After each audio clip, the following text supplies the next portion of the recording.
Olá, meus queridos amigos, a paz, que Deus, o bom Deus, possa estar derramando bênçãos abundantes sobre sua vida, sobre sua casa, sobre sua família. Nós estamos meditando o quarto evangelho, o evangelho de João, do discípulo mais amado, aquele que Jesus mais amava, que escreve palavras tão fortes, tão doces, tão suaves e que chegam ao nosso coração. Por isso, volte no primeiro, se você não assistiu desde o princípio, assista todos, este já é o 5º vídeo e a gente está meditando todo o evangelho. Quero que você tenha sua Bíblia aí do seu lado para riscar ela à vontade, já falei aqui, não é pecado, pode ficar à vontade.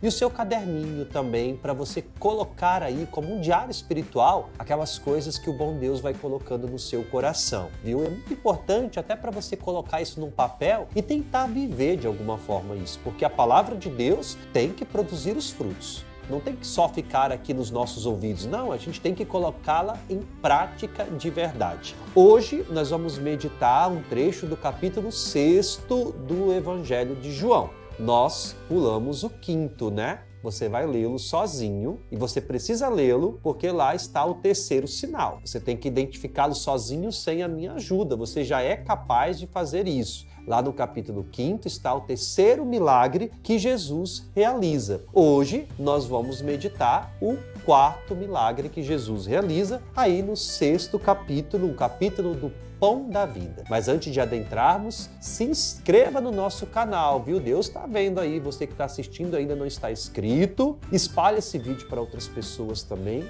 Você ajuda a evangelizar e o nosso canal cresce também.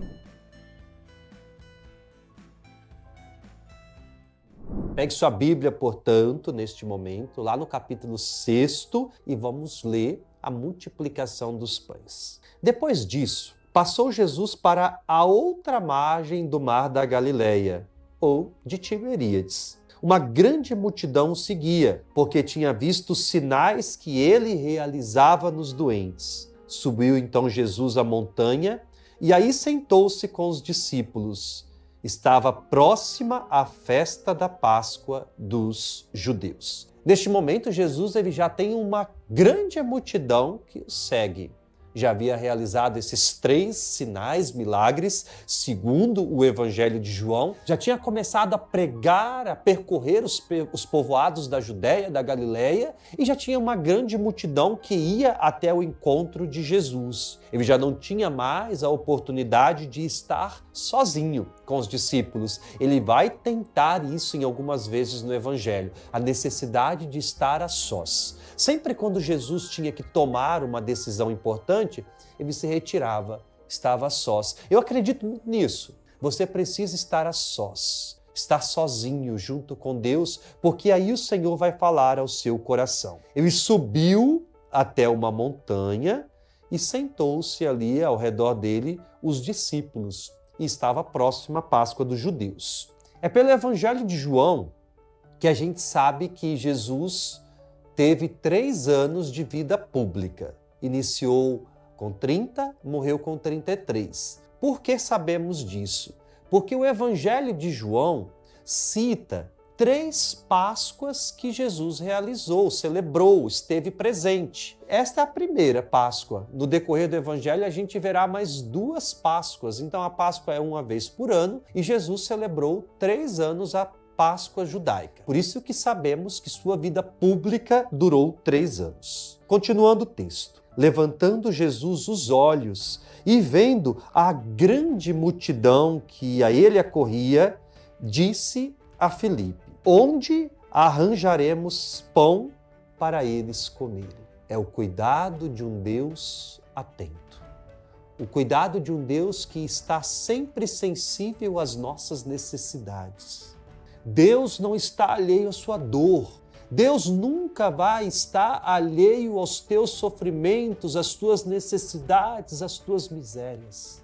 Nunca acredite nisso, por mais que as circunstâncias o façam acreditar. Por mais que tantas vezes você tenha esta sensação da ausência de Deus na sua vida, por mais que às vezes você se vê enfiado num buraco sombrio e escuro e parece que a mão de Deus já não está mais estendida sobre a sua vida.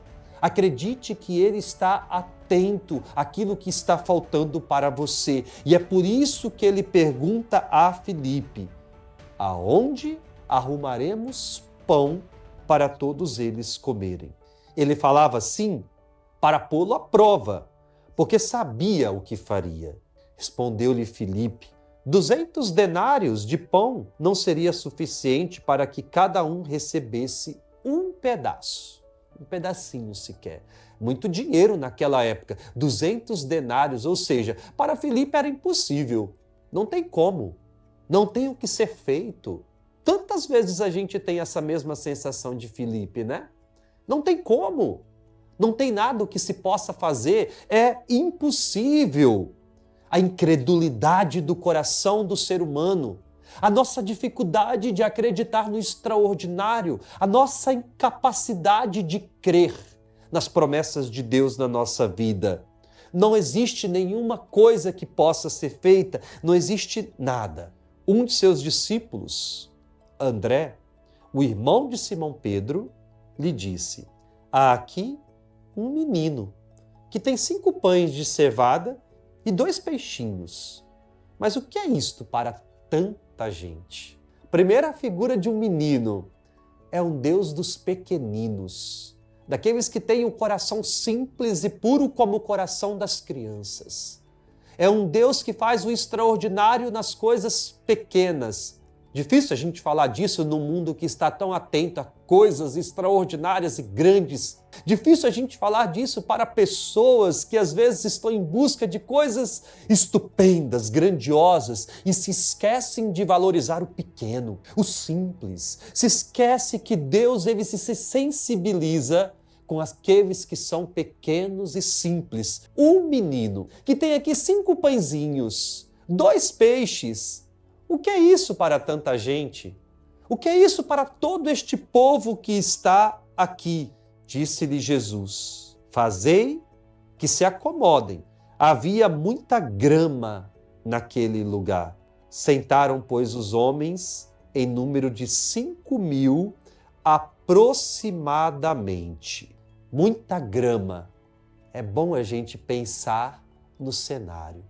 A relva, a delicadeza do evangelista de colocar a grama aqui, o vento soprando, a presença do Senhor. É bom quando o ser humano tem esse coração pequeno de sentir a presença de Deus em coisas pequenas, de a gente se retirar às vezes em lugares e poder identificar ali a presença de Deus. Você consegue fazer isso? Às vezes quando eu estou, por exemplo, na praia caminhando e eu vejo aquela imensidão de mar, eu consigo sentir a presença de Deus ali, na natureza, nas pessoas. É a gente parar um pouquinho para sentir Deus. Muita grama lá no alto da montanha, uma multidão, se acomodem. Nada de desespero, nada de angústia, se acomodem, sentem. 5.000 pessoas. Tomou então Jesus os pães e depois de ter dado graças, distribuiu aos presentes, assim como os peixes, tanto quanto queriam. Ora, mas agora há pouco 200 denários não seria suficiente para dar um pedacinho só. E agora, com 5 pães e 2 peixes, com coisas pequenas, comam à vontade. Quanto querem? Comam os pães, comam os peixes à vontade. Não é só um pedacinho, porque quando Deus realiza o milagre na nossa vida, Ele dá com sobra. Quando Deus faz o milagre acontecer na nossa vida, não é pouco, é muito mais do que aquilo que você estava esperando. Quando Deus faz acontecer aquela graça que você tanto buscava, Ele dá de forma abundante, porque Ele é sensível à tua dor. Mesmo que você não esteja esperando, a gente pode ter aquela sensação, foi muito mais do que eu imaginava. Deus fez muito mais do que eu merecia. Comam à vontade, não só um pedaço. Quando se saciaram, gente, olha, disse Jesus aos discípulos: recolhei os pedaços que sobraram para que nada se perca. Eles recolheram e encheram 12 cestos com os pedaços dos 5 pães de cevadas deixados. 12 cestos. Os números na Sagrada Escritura sempre representam algo. A gente já viu aqui, por exemplo, o número 6, a criação do homem. Já vimos o número 7, os milagres de Jesus, a perfeição. 12 significa totalidade. As 12 tribos de Israel, o Antigo Testamento, os 12 discípulos que representam a nova aliança, o novo povo de Deus, representam uma totalidade. Tudo isso que Deus faz é para um povo inteiro, para a totalidade dos seres humanos. 12 cestos que sobraram, cheios, vendo o sinal que ele fizera, o quarto sinal. Eu pedi para você ler o capítulo anterior, que não está nesse roteiro da sequência dos nossos vídeos, para você identificar lá o terceiro sinal, o terceiro milagre. Agora nós estamos no quarto. Eu já falei para vocês que o Evangelho de João conta com 7 sinais. Então a gente identifica aqui na multiplicação dos pães o quarto sinal. Vendo o sinal que ele fizera, aqueles homens exclamavam: "Este é verdadeiramente o profeta que deve vir ao mundo." Olha só como Jesus é chamado neste momento, o profeta. Até a gente chegar à compreensão de que ele é Deus, irá demorar. Mas já identificaram Jesus neste momento como o profeta que devia vir ao mundo. Jesus, porém, sabendo que viriam buscá-lo para fazê-lo rei, refugiou-se de novo sozinho na montanha.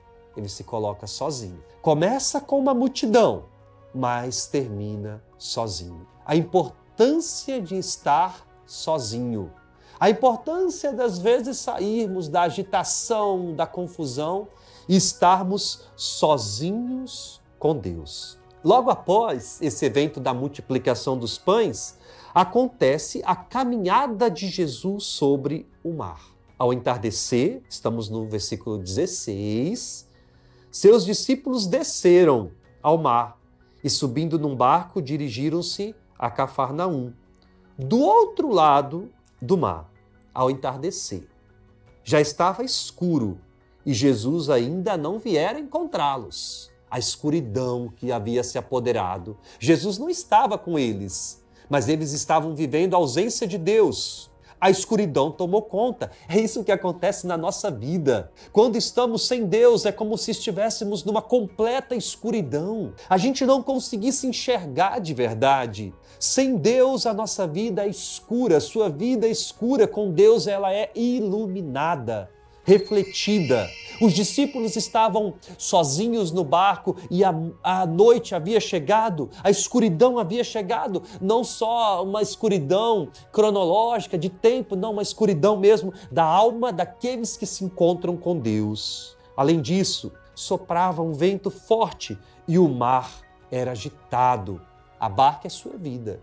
O vento é aquelas dificuldades que você enfrenta e a sua vida é sacudida de forma violenta pelas ondas revoltas e você tem aquela sensação: vou afundar, não tenho mais nada que fazer, eu vou afundar, não tenho Deus, Ele nem está aqui comigo, é essa sensação que eu tenho no meu coração. Tinham remado cerca de 25 a 30 estádios quando viram Jesus se aproximar do barco, caminhando sobre o mar. Ficaram com medo. Jesus, porém, lhes disse: sou eu, não temais. Quiseram então recolhê-lo no barco, mas ele imediatamente chegou à terra para onde iam e a tempestade se acalma. Porque Deus chegou. Quando Deus chega na sua vida, a tempestade também se acalma. Se você tem esta sensação de que o seu barco está quase virando, afundando, tantas ondas, tantos ventos contrários, espere em Deus. Espere Ele chegar. Ele vai chegar e vai mandar as tempestades silenciarem, se acalmarem, e Ele faz o extraordinário na sua vida. Que Deus abençoe você. Olá, meus queridos amigos, gostou da mensagem deste vídeo? Foi feito com muito carinho para você. Quer saber mais sobre mim? Venha me assistir no teatro. É só clicar no link que está aqui na descrição deste vídeo. Te espero lá.